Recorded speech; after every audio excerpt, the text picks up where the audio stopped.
축복합니다. 네, 어제까지 해서 청년부 수련회가 무사히 잘 마치고 우리 모두를 다 안전하게 귀가하였습니다. 성도님들께서 기도해 주시고 또 협력해 주셔서 다 하나님께서 지켜주신 줄 믿습니다. 감사드리고 이제 앞으로 남은 시간들 속에서도 캠프를 끝내고 우리 아이들과 또 청년들 또 우리 모든 성도님들이 더욱더 하나님 은혜 가운데 잘 세워져 나갈 수 있도록 계속적인 중보 기도 부탁드립니다. 아멘을 안 해주셔서 아멘. 네. 네, 사랑합니다. 저 오늘 설교 제목이 무지개와 십자가입니다. 사랑하는 선배님들, 무지개하면 뭐가 생각나세요? 하늘에 무지개가 이렇게 떠 있는 거 보면 더 어떠세요? 아직까지도 무지개하면 많은 사람들이 와 무지개다 막 이런 거 보지 않습니까? 왠지 무지개하면 기쁘고 또 밝고 왠지 꿈과 희망을 상징하는 그런 생각이 들지 않습니까? 이런 무지개인데 이런 무지개가 이제 우리나라나 이런 동양권에서는 이게 꿈과 희망을 상징하는데 이런 미국이나 이런 서구에서도 또 다른 의미들로 사용되어지는 게 있거든요. 보시면 평화 이게 밑에 성소수자라 그래서 이렇게 그 아시죠? 남자들 여자들끼리 이렇게 막 사귀는 그 성소수자들이 자기네들의 깃발이라고 쓰는데도 이 무지개 깃발을 쓰는데 빨주노초 파남보가 7가지 무지개 색깔이잖아요. 근데 이 성소수자 깃발은 빨주노초 파남보 중에서 파와 남 중에 한 가지 색이 없는 6가지 색깔로 구별되어 있어요. 잘 보시면 이거는 무지개하고는 구별되는 깃발이고요. 또 평화의 깃발이라서 이탈리아에서 만들어진 깃발인데 저거는 빨주노초 파남보 무지개가 맞는데 무지개가 거꾸로 아래서부터 빨주노초 파남보 위에서부터 보파 다다다 빨 이렇게 되는 깃발 평화의 깃발입니다. 이제 무지개를 가지고 만든 깃발들이긴 하지만 무지개와 좀 다른 이런 깃발들로 사용되어지고 있는데요. 이 무지개에 대해서도 부정적인 또 의미를 갖고 있는 사람들도 있죠. 무지개는 괜히 사람들에게 뭐 헛된 꿈을 꾸게 하는 거야 이런. 그리고 또 무지개는 괜히 사람들에게 허상을 만드는 거야 이런 식으로 무지개에 대해서 안 좋은 이미지를 갖고 있는 사람들도 있습니다. 2022년 8월 17일 오늘 현재 지금 코로나가 굉장히 재확산돼서 창궐하고 있죠. 네, 폭우로 말미암아 많은 수재민들이 나오고 있는 이런 상황 가운데 제가 이 앞에서 무지개를 말하면서 막 희망을 말하고 이상한 말을 하는 것을 저 목사가 왜 저런 무지개를 말하면서 이런 어려운 상황 가운데 저런 무지개를 말하지? 이렇게 생각하시는 분이 있으실 수 있는데요. 그래서 저는 더욱더 이 시간 무지개를 말하려고 하는 것입니다. 왜냐하면 끝이 언제일지 모르는 어렵고 이런 힘든 상황 가운데 또 계속되는 위기와 고난의 시간을 보내면서 나도 모르게 우리들도 모르게 점점 우리 사이에 왠지 짜증이 늘어나고 그리고 불안이 늘고 자포자기의 그런 상태로 흘러가는 모습들이 많이 생겨나는 것을 보게 됩니다. 또한 환경 오염으로 인해서 앞으로 더하면 덜했지 덜 할 것 같지 않은 이런 폭우와 폭염 또 이런 한파들로 말미암아서 계속 같이 살아가야 하는데 이런 어려운 시대를 살아가면서 과연 이런 어려운 시대 이런 환경 가운데 우리가 바라보고 붙들고 살아가야 할 것이 있다면 그것이 무엇일까라는 생각을 저는 하게 되었던 것입니다. 그랬을 때 우리가 바라보고 또 붙들고 나가야 할 그것이 바로 이 무지개가 아닌가라는 생각을 하면서 오늘 이 무지개를 나누려고 하는 것입니다. 이 무지개 오늘 창세기 9장에서 말씀하고 있는 말씀을 통해서 말씀하시는 이 무지개가 구름이 덮인 이 세상을 살아가는 저와 여러분 우리 모두에게 무엇을 말씀하고 있는지 그리고 이 무지개와 또 아까 제목에 나온 것처럼 예수 그리스도의 십자가가 어떠한 연관이 있는지 어떠한 관계에 있는지 하나님의 말씀을 통해서 함께 이 말씀을 나누고 은혜 받는 시간을 갖고자 합니다. 이 무지개 이야기를 하려면 다 아시겠지만 노아의 홍수의 이야기부터 먼저 시작해야 합니다.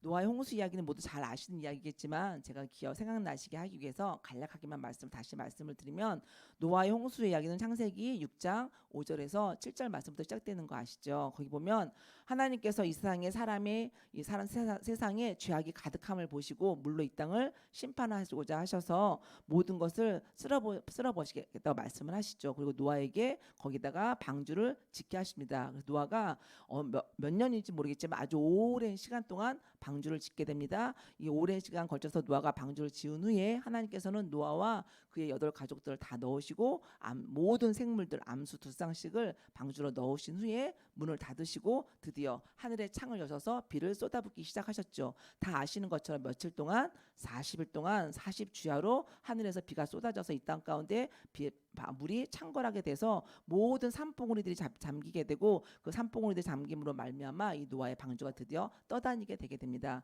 이 땅 가운데 성경의 말씀에 보면 110일 동안 물이 창궐해서 그 배를 떠다녔다고 하고 150일이 지난 후에 이 땅에서 물이 감하기 시작했다, 줄어들기 시작했다라고 성경의 말씀에 나오고 있습니다. 이렇게 차츰차츰 드디어 물이 감하기 시작해서 마침내 성경 말씀에 보면 600년 노아가 600세 되던 해에 이 홍수가 시작돼서 노아가 601살이 되던 해에 이 홍수가 멈춰지고 땅의 물이 전체적으로 다 사라지게 됐는데 날짜적으로 계산하면 약 370여일의 시간이 지난 후의 시간에 이제 드디어 노아가 방주의 문을 열고 땅을 밟게 되는 그 일이 성경에 기록되어져 있습니다. 노아와 그의 가족들은 방주 안에서 무려 1년이 넘는 시간을 이렇게 수많은 동물들과 함께 지낸 것입니다. 사랑하는 성도님들, 이 방주 안에서 노아가 지냈던 이 1년 동안의 생활이 어떠했겠습니까?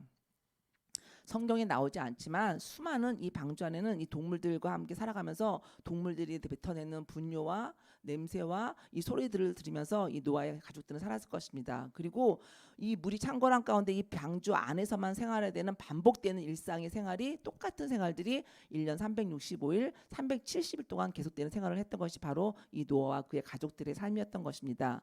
그렇게 살다가 370일 만에 드디어 방주를 나와서 햇빛을 받으며 땅을 밟는 그 노아의 마음이 어땠을까요? 아마 성경에는 없지만 아마 무지무지 감격스러웠을 것입니다. 그런데요, 그 감격도 잠시뿐이었을 것입니다. 왜냐하면 방주에서 드디어 밖으로 나온 노아와 그의 가족들의 눈앞에 펼쳐진 광경은 1년여 만에 마른 땅을 밟고 새로운 공기를 마시는 그 감격을 싹 사라지게 할 만큼 충격적인 광경이 분명 펼쳐져 있었을 것이기 때문입니다.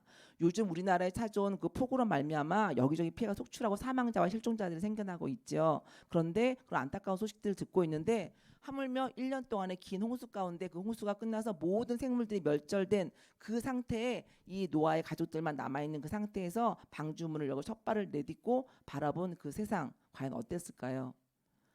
불과 1년 전에 이 노아가 그 방주를 타기 전에 그 노아의 가족들과 함께 울고 웃으며 함께 지냈던 이웃들, 그 친척들은 다 어디 갔을까요? 노아가 살았던 그 삶의 터전은 과연 찾아볼 수 있었을까요? 아무것도 그들의 눈앞에는 아무것도 없는 광야 같은 완전 쓰레기와 잡동사니와 풀뿌리 하나 제대로 남아있는 것이 없고 따 먹을래야 먹을 과실수 하나 없고 그야말로 사막과 같고 광야 같은 땅의 쓰레기와 온갖 동식물 시체들과 잡동사니들만 흩어진 한마디로 폐허가 된 세상이 그 바로 노아의 가족들의 눈앞에 펼쳐져 있는 세상이었다는 것입니다. 과연 그 홍수로부터 구원받았음에 대해서 감사와 찬양이 나올 수 있었을까요? 아마 일반 사람들 같았으면 없었을 것입니다. 그런데요, 창세기 6장에 보면 노아를 어떻게 설명하고 있죠? 노아는 당대의 의인이요 완전한 자라라고 설명하고 있죠. 하나님께서 이 노아를 인정하신 겁니다. 노아는 의인이요 완전한 믿음의 사람이라고 인정하신 이 노아였기에 8장 20절에 보면 정말 아무것도 없는 광야 같은 폐허가 된 그 펼쳐진 그 광경 앞에서 노아 가족들이 첫 번째 한 일은 뭐냐면 하나님 앞에 제단을 쌓은 일입니다. 믿음의 사람이었기에 당대의 의인이 완전한 자였기에 하나님 앞에 제단을 쌓고 모든 정결한 짐승과 모든 정결한 새 중에서 제물을 취하여 번제로 드리며 제사를 드렸다는 것입니다. 그러자 하나님께서 그 향기를 받으시고 그 중심에서 다시는 사람으로 말미암아 땅을 저주하지 아니하고 모든 생물을 다 멸하지 않겠다고 하나님께서 말씀하셨습니다. 그리고 나서 우리가 오늘 읽었던 9장의 말씀을 하시는데 9장 우리가 1절부터 7절까지 읽지 않았지만 9장 1절부터 17절까지 해서 보면 하나님께서 노아와 그의 가족들에게 약속하시는 그 내용의 말씀이 나옵니다. 간략하게 살펴보면 9장 1절에서 하나님께서 뭐라고 말씀하십니까? 노아와 그의 가족들에게 하나님께서 첫 번째 하신 말씀이 그 아들들에게 복을 주셨다라고 하셨습니다. 복을 주시면서 그 복을 주신 내용이 뭐냐면 생육하고 번성하고 땅에 충만하라. 어디서 많이 들어본 말씀 아닙니까? 하나님께서 천지 창조를 하시고 아담과 하와에게 주셨던 바로 그 축복을 노아에게 다시 하나님께서 해주고 계신 것입니다. 이렇게 9장 1절에서 하신 축복을 주신 하나님께서 9장 7절에서도 하나님은 똑같은 축복의 말씀을 또 선포하고 계십니다.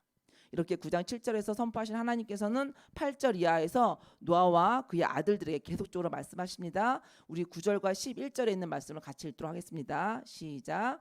내가 내 언약을 너희와 너희 후손과 너희와 함께한 모든 생물 곧 너희와 함께한 새와 가축과 땅의 모든 생물에게 세우리니 방주에서 나온 모든 것 곧 땅의 모든 짐승에게니라.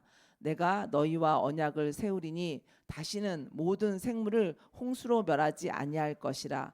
땅을 멸할 홍수가 다시 있지 아니하리라. 아멘. 하나님께서 11절부터 13절에 9절부터 11절까지 이렇게 말씀을 하시고 나서 13절에서 또 이렇게 뭐라고 말씀하시냐면 여러 번 이렇게 강조하신 이 언약의 내용을 확증하기 위해서 그 증거로 무지개, 내 무지개를 너에게 두겠다라고 지금 말씀하시는 것입니다. 그렇게 13절에서 말씀하신 하나님께서 17절에 가서 또 뭐라고 말씀하시면 마지막으로 다시 한번 노아에게 또 이르시되 하시면서 언약의 증거가 이것이니라라고 노아에게 말씀하고 계십니다. 사랑하는 성도님들, 9장 1절부터 17절까지 내용을 찬찬히 한번 묵상하시다 보면 하나님께서 이 노아와 그의 아들들과 그의 가족들 그리고 그 남은 생물들에게 아주 많이 적극적으로 그들을 축복하시고 위로하시고 소망을 갖게 하시려는 마음이 아주 절절하게 여기 들어있음을 우리가 느낄 수가 있습니다. 앞서 말씀드린 것처럼 온 세상이 홍수로 말미암아 없어진 세상에 덩그러니 존재하게 된 노아와 가족들이 갖게 될 그 상실한 마음, 두려운 마음, 불안한 마음을 하나님께서는 이미 아시기에 9장 1절부터 17절의 말씀을 통해서 거듭거듭 말씀하심으로 그들을 안심케 하시고 또한 제2의 창조의 시대를 살아가게 하시려는 하나님의 마음이 가득 담겨져 있음을 우리는 알 수 있다는 것이죠. 사랑하는 성도님들, 노아와 그의 가족들이 방주를 통해서 구원을 받긴 했으나 1년의 시간 동안의 홍수와 방주 생활은 그들에게 인생에 있어서 다시는 마주하기 싫은 쓰나미와 같은 정말 그런 사건이었을 것입니다. 쓰나미가 무엇인지 아시죠? 한번 지나가면 더 이상 일어날 수 없을 정도로 폐허가 되는 그런 상황을 말하는 거 아니겠습니까? 노아의 인생에서 일어난 이 쓰나미와 같이 우리의 인생에서도 언제든지 노아의 홍수와 같은 이런 쓰나미를 만날 수가 있습니다. 물질의 쓰나미가 올 수 있고요. 건강의 쓰나미가 올 수도 있고 감정의 쓰나미, 그다음에 관계의 쓰나미가 올 수 있습니다. 그런데 이런 쓰나미들을 만나면 우리는 우리가 생각하는 그 이상의 어떤 것들을 잃어버리고 초토화될 수가 있다는 것을 우리는 받아들여야만 합니다. 아니 어떤 분들은 이미 그 쓰나미를 경험하셨거나 그 쓰나미 가운데서 계신 그 가운데 서 계신 분들도 있으실 것입니다. 또한 어떤 분들은 노아와 그의 가족들처럼 당장의 쓰나미인 홍수를 피해서 구원을 받았을지라도 막상 다시 시작하려고 하니까 모든 것이 홍수로 쓸려간 폐허의 땅 위에 놓여 있는 것처럼 막막하고 두려움 가운데서 무엇을 어떻게 해야 할지 몰라서 막연함 가운데 두려움 가운데 서 있을 수도 있으십니다. 그러나 이런 모든 상황 가운데서 우리가 반드시 기억하고 있어야 할 것이 있는데요. 그것이 바로 하나님께서 오늘 9장 1절에서 하신 말씀, 하나님이 노아와 그 아들들에게 복을 주시며 이르시되 하신 이 말씀처럼 우리의 상실한 마음, 쓰나미를 만난 삶과 같은 그런 마음에 하나님께서 진심으로 위로와 소망을 회복을 주시기를 원하시는 축복을 선포하고 계시다는 사실 우리는 기억해야만 합니다. 하나님의 이 말씀을 기억하고 붙잡을 때 우린 아주 넘어지지 않고 다시 제대로 일어설 수가 있는 것입니다. 홍수 세상처럼 그 어느 것 하나 붙잡을 것 없고 의지할 것 없는 세상에서 오직 하나님의 축복과 말씀만이 노아와 그의 가족들을 붙잡아주고 일으켰던 것처럼 우리 역시 홍수 세상처럼 오직 하나님만 보이는 세상에 사는 것처럼 하나님의 축복을 구하며 하나님의 말씀만 붙잡고 일어서 살아가는 삶이 되어야 될 줄 믿습니다. 그래야 할 때 하나님께서는 노아와 그의 가족들에게 베푸신 생육하고 번성하며 땅에 충만하라 말씀하신 이 복이 우리들에게도 임하게 되는 줄 믿습니다. 생육하고 번성하며 땅에 충만하라는 이 말씀은 이거를 그 의미를 해석해 보면 열매를 맺어라, 많아져라, 가득 차라 이런 의미를 가지고 있거든요. 각자의 삶과 마음에서 홍수와 같은 쓰나미를 안고 살아가는 성도님들이 계시다면 오늘 하나님께서 말씀하시는 이 축복, 열매를 맺어라, 많아져라, 가득 차라 이 복이 임하시길 간절히 축복합니다. 그래서 믿음의 열매를 맺는 삶, 나의 믿음의 영향력으로 주변 많은 사람들에게 이 우리 나의 믿음이 퍼져나가는 그런 삶, 그래야 해서 내 안에 기쁨과 감사가 가득한 삶, 충만한 삶이 이루어지길 간절히 소망하며 축복합니다. 또한 육신의 삶에 있어서도 열매 맺고 많아지고 가득 차지는 그런 복이 임하여서 나누고 섬기는 누리는 그런 복된 삶들을 사시기를 축복합니다. 이렇게 하나님께서 노아와 그의 아들들에게 생육하고 번성하며 땅에 충만하라는 복을 주시면서 주신 언약의 증표가 바로 오늘 설교 제목인 무지개인 것입니다.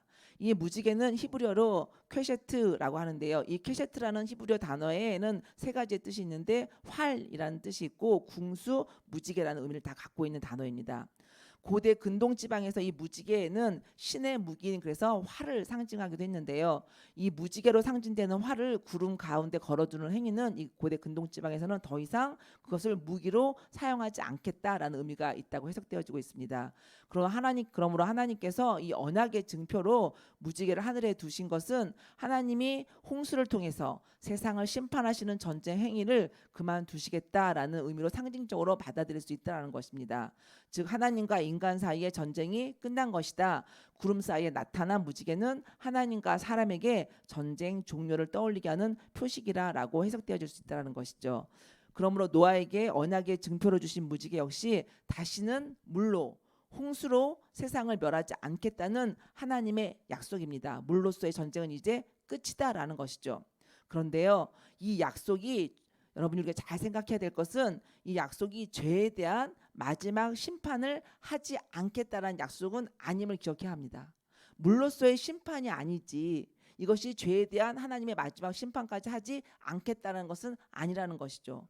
하나님께서는 인간의 죄성을 이미 아시고 인간이 다시 죄를 지을 것을 아셨습니다. 그래서 다시는 물로 심판하지 않겠다고 하시면서 인간의 죄에 대한 최종적인 심판은 유보하신 뒤로 미루신 것입니다. 하나님께서 이때 유보하신 인간의 죄에 대한 심판은 1차적으로 예수 그리스도께서 이 땅에 오셔서 십자가를 지심으로 이루어 주셨습니다. 그리고 완전한 마지막 심판은 예수 그리스도께서 다시 이 땅에 다시 오시는 재림의 날 이루어지는 것을 우리가 믿습니다. 그런데요, 이 언약의 증표로서의 무지개는 하나님께서 말씀하시기를 하나님 자신을 위해 만들어 놓으신 증표다라고 말씀하고 있습니다. 우리 15장과 16절 말씀에 나와 있는데요. 창세기 15장과 15절과 16절에 보면 내가 나와 너희와 및 육체를 가진 모든 생물 사이에 내 언약을 기억하리니 다시는 물이 모든 육체를 멸한 홍수가 되지 아니할지라 무지개가 구름 사이에 있으리니 내가 보고 나 하나님과 모든 육체를 가진 땅의 모든 생물 사이의 영원한 언약을 기억하리라 라고 말씀하시면서 이 무지개를 하나님이 보시고 비를 내리려고 할 때 무지개를 보시고 더 이상 물로 심판하지 않겠다. 내가 너희와 약속한 거야 라는 걸 하나님이 기억하시겠다는 거예요. 사랑하는 성도님들, 하나님이 왜 자신을 위한 이런 징표를 만드셨을까요? 정말 하나님이 진짜 세상에 비를 내리실 때 기억하지 못하시고 또 홍수를 내려서 멸망시키실까봐 그럴까봐 걱정이 되셔서 만드셨을까요? 그런 게 결코 아님 우린 다 알죠. 그렇다면 왜 하나님께서 나를 위한 증표라고 말씀하셨을까요? 우리는 이 하나님의 이 말씀을 이해하기 위해서 낱말을 잠깐 살펴보려고 하는데요. 9장 15절 말씀에 보면 기억하리라라는 말씀이 있습니다. 이 기억하리라라는 말은 히브리어로 자카르라는 단어에서 나온 말인데요. 자카르가 기억하다라는 뜻이거든요. 근데 여기는 새기다, 표시하다라는 뜻이 갖고 있습니다. 다시 말해서 이 자카르라는 이 기억하다라는 말에는 마음에 깊이 새겨서 절대 잊지 않겠다라는 의미를 담고 있는 단어라는 것입니다. 또한 9장 16절에 보면은 하나님께서 내가 보고 하셨어요. 보고. 이 보고라는 단어가 히브리어로 라라고 하는데요. 주목하다, 탐지하다라는 뜻을 가지고 있거든요. 이 단어의 뜻은 뭐냐면 깊은 관심을 가지고 세밀히 살펴보다라는 뜻입니다. 다시 말하면서 이 단어들의 의미를 보면 하나님께서 무지개라는 이 표징을 주신 이유가 하나님께서 기억력이 부족해서 그것을 주셨다는 사실을 암시하는 것이 아니라 절대 불변하시는 하나님의 기억에 그 언약에 바탕을 둠으로써 결단코 이 언약의 파기나 잊어버림이 하나님으로부터는 있을 수 없다는 것을 온 세상 사람들에게 확실하게 알게 해준다는 것이죠. 그러므로 하나님의 이 언약의 증표인 무지개는 오늘도 하나님의 마음에 깊이 새겨서 절대 잊지 아니하시고 하나님의 언약을 신실하게 지켜가시는 하나님의 모습이며 우리 피조물 하나하나에 대하여 세밀한 관심을 가지시는 하나님의 자상하신 배려와 그 약속을 따라서 새 하늘과 새 땅까지 인도해 가실 하나님의 강력한 의지임을 우리 모두는 기억해야 한다는 것입니다. 그런데요, 사랑하는 성도님들, 하나님의 이 무지개는 비가 오려는 구름 뒤에 가려져 있습니다. 비가 내리려고 구름이 몰려올 때 이 구름을 보는 노아와 그 가족들은 아마 트라우마를 가지고 있지 않았을까 생각이 듭니다. 또 폭풍으로 세상을 멸망시키는 거 아니야? 이런 트라우마가 있지 않았겠습니까? 트라우마가 뭡니까? 상처, 큰 상처이죠. 우리 과거에 경험했던 어떤 사고나 위기, 공포들로 인해서 어떤 그런 거 비슷한 상황이 벌어질 때 견딜 수 없는 그 옛날의 그 감정과 그 상황들이 떠올라짐으로 말미암아 심리적으로 불안해하고 감정적으로 막 흔들리는 이런 걸 우리는 트라우마라고 하죠. 이런 트라우마, 우리들도 이와 마찬가지로 우리의 삶에 역경의 구름, 고난의 그림이 들어올 때, 그리고 내 안에 가지고 있는 트라우마와 해결되지 않는 문제들이 불쑥불쑥 튀어올라서 내 마음과 감정에 구름이 끼기 시작할 때, 그 자리에서 1년 동안의 방주 생활을 떠올리며 두려워 떠는 것이 아니라, 즉 내가 실패했던 경험, 실수했던 경험, 죽을 만큼 아팠던 시간들을 떠올리는 것이 아니라 그 구름 너머에서, 그 구름 너머에서 무지개를 보고 계신 그 하나님의 언약을 우리는 기억해야 한다는 것입니다. 그 구름 뒤편에서 하나님 당신의 무지개, 언약의 무지개를 깊은 관심을 가지고 세밀히 지켜보시며 하나님의 가슴에 새긴 언약을 기억하시는 그 하나님이 계시면 우리는 꼭 기억해야 한다는 것입니다. 그리고 그 구름이 거친 후 생육하고 번성하며 땅에 충만하는 말씀으로 앞으로 살아가야 할 날들을 축복하시는 하나님의 말씀이 있음을 우리는 반드시 기억해야 하는 것입니다. 사랑하는 성도님들, 2022년 노아의 시대보다 더하면 더했지 결코 덜하지 않는 이 세상의 죄악들과 나와 하나님만 아는 나의 죄와 죄성들, 이 모든 것들은 홍수보다 더 강력한 것으로 심판받아 마땅함에도 하나님의 일방적인 언약, 무지개 언약으로 인해 우리의 죄에 대한 심판이 유보되고 있으며 우리는 그저 감사할 뿐입니다. 그러나 다시 한번 말씀드리지만 우리가 믿지 말아야 할 것은 무지개 언약이 더 이상 물로써 죄의 심판을 하지 않겠다는 것이지, 죄에 대한 심판 자체를 하지 않겠다는 것은 결코 아님을 우리는 다시 한번 꼭 기억해야만 합니다. 그러므로 우리는 결탄코 이 죄의 문제를 해결하지 않고서는 하나님 나라에 들어갈 수 없는 자들임을 우리는 인정해야 합니다. 이런 우리를 위해서 언제나 죄와 죄의 심판 앞에 자유할 수 없는 뼛속까지 죄인인 우리를 위해서 노아와 그의 가족을 구원하신 그 증표로 무지개를 주신 것보다 더 확실하고 더 강력한 구원의 증표를 우리에게 주셨는데, 그것이 바로 십자가라는 것입니다. 이 십자가, 예수 그리스도께서 나와 모든 사람들의 죄를 대신 짊어지시고 죽으신 십자가, 죄로 말미암아 죽을 수밖에 없는 나와 우리 모두를 살리신 구원의 그 십자가, 무지개 언약이 하나님의 일방적인 조건 없는 은혜의 증표이듯 예수 그리스도의 십자가는 하나님의 일방적이며 또한 조건 없는 하나님의 사랑의 증표인 것입니다. 하나님의 무조건적인 사랑의 증표이고 구원의 증표인 이 십자가는 항상 나와 함께 하심을 믿으시기 바랍니다. 그래서 시시때때로 몰려오는 검은 구름과 같은 삶의 문제와 죄의 문제들을 비가 온 뒤 무지개가 뜰 때까지 기다리는 것이 아니라 언제라도 십자가 앞에 가지고 가기만 하면, 나를 위해 죽으신 예수 그리스도의 십자가를 믿음의 눈으로 바라보기만 하면 주님께서 구원의 길을 여시고 산 소망의 길로 우리를 인도해 주심을 믿으시기 바랍니다. 이제 말씀을 마치겠습니다. 무지개는 하나님의 일방적인 자비와 은혜입니다. 십자가는 하나님의 일방적인 사랑이요 은혜입니다. 무지개는 죄에 대한 하나님의 온전한 심판이 유보되었음을 말하는 것이지만, 십자가는 죄에 대한 하나님의 온전한 심판이 완성되었음을 말하고 있는 것입니다. 무지개는 구원받은 자들을 향한 하나님의 위로와 축복의 증표이지만, 십자가는 구원받은 자들을 향한 하나님의 무조건적인 사랑의 증표입니다. 무지개는 구름이라는 고난 뒤에 감춰진 하나님의 선물입니다. 십자가는 구름이라는 고난 뒤에 감춰진 영광의 면류관입니다. 무지개는 구름이라는 어두운 가운데 소망을 갖게 하는 힘입니다. 십자가는 구름이라는 어두운 현실을 비춰주는 빛이요 뚫고 나아가게 하는 길이요 진리 그 자체이십니다. 하나님께서 무지개를 보시며 하나님 자신이 언약하셨음을 기억하심처럼, 하나님은 오늘도 하나님의 백성 한 사람 한 사람을 세밀하게 살피시고 그 마음에 새기시며 십자가의 그 사랑으로 당신의 자녀들을 구원하시고 도우시며 인도하여 주십니다. 큰 비가 올 것처럼 검은 구름이 몰려오는 하늘처럼 여러 가지 어려움과 힘든 상황들이 이 세상과 우리의 삶에 일어나고 있지만, 그럼에도 불구하고 그 구름 뒤편에서 무지개를 보고 계신 하나님이 계신 우리는 기억하면서 오늘도 우리에게 십자가의 승리를 주시는 예수 그리스도의 힘과 능력으로 다시 한번 새롭고 힘차게 일어나 살아가는 우리 모두가 되길 간절히 소망하며 축복합니다. 아멘. 이 시간 우리